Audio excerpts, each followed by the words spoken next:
Man-made dams are not wetlands. As per the information I have, our previous government of Maharashtra state thought that these man-made dams in our state are not wetlands. And then there are some people, I will call them activists, they are trying to prove all these dams as wetlands in our state Maharashtra. But personally, what I will say that our previous government was absolutely right.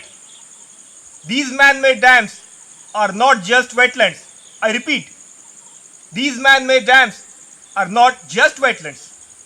I am Shantanu Kuveskar, and being an environmentalist, what I am saying and why I am saying this, let's get with it.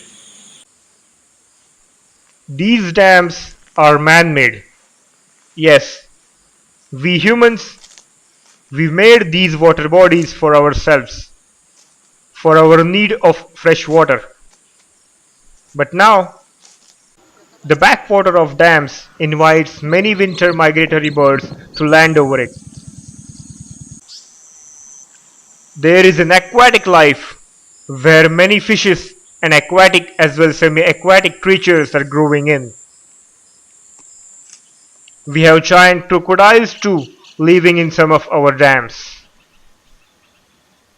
The forested areas at the peripheries of dams have many birds and mammals, the wildlife. These man-made dams are now actually a total different mixtures of ecosystems: aquatic, semi-aquatic, wetland and forest at the peripheries. The water of many dams is now not only limited for us humans, but also now life of many wonderful creatures depend over it. This is why I called that our previous government was right, as these dams are not just wetlands, but beyond, fulfilled with biodiversity. This is all started when some people of organization named Samantak from Sindhudurga approached our district Raigad to form a wetland brief documentation committee to carry out survey of the wetlands of our Konkan region. And as per the government order, to whom government appointed to carry out surveys was a totally foolish thing, I will say. The surveys were planned to be done by appointed talatis of the tehsils. Are they aware of any part of biodiversity is a big question to all of us. How things are still working legally.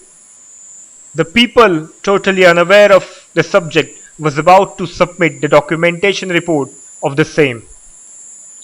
All these things was hovering over my mind.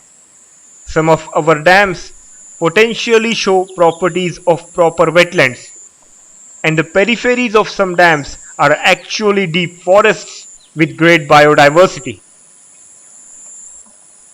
Apart from this, the thing is, true wetlands are in need of real protection. But these lands are always neglected and no one is having watch over such lands. No any activist is trying to find and protect all the small wetland patches we have today. These small patches we have around are actually making sense to our environment, but not the environment ministry and not these so-called activists are trying or doing anything for it. It is a fact, a sad truth and a whole different story. These small wetlands are not protected. I always observe some locals of Adivasi communities hunting birds here around small patches of wetlands, as well some of these seasonal wetlands too, and they hunt many migratory birds.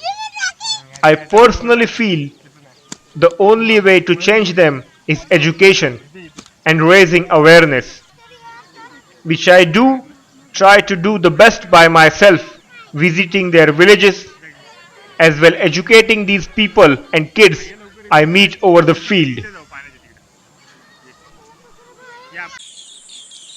There are some questions too. One important question is, Why activists are trying to prove these dams as wetlands? The answer to this question is by government law and rule. When it is a dam, it comes with the protected buffer zone of 30 meters from high flood line. And when it is known to be a wetland, the buffer zone which comes is of 75 meters from the high flood line. I see actually the activists are trying to protect the large area surrounding the periphery around these water bodies. Their only view is to conserve large area surrounding because the natural streams and river bodies coming to the dams are not protected. Activists are trying to protect these with legal issue of buffer zone government has. At last, whatever land it is, wetland or not, may this is a question, but all these lands actually belong to nature and we are nothing but part of these nature. We don't have any right for encroachment over these natural lands interfering with anything. I personally feel like the environment should be kept apart from all the politics. There shouldn't be any Ministry of Environment, but actually a whole different entire authority having more power than any of the government to keep balance in between development and the environment, making decisions of the environment properly and scientifically in favor of environment first. We saw all the political drama happen in our state Maharashtra, but now the picture is all clear. We have got the government, and I'm quite sure this government will be making decisions in favor of environment first, keeping the proper balance in between development and the environment.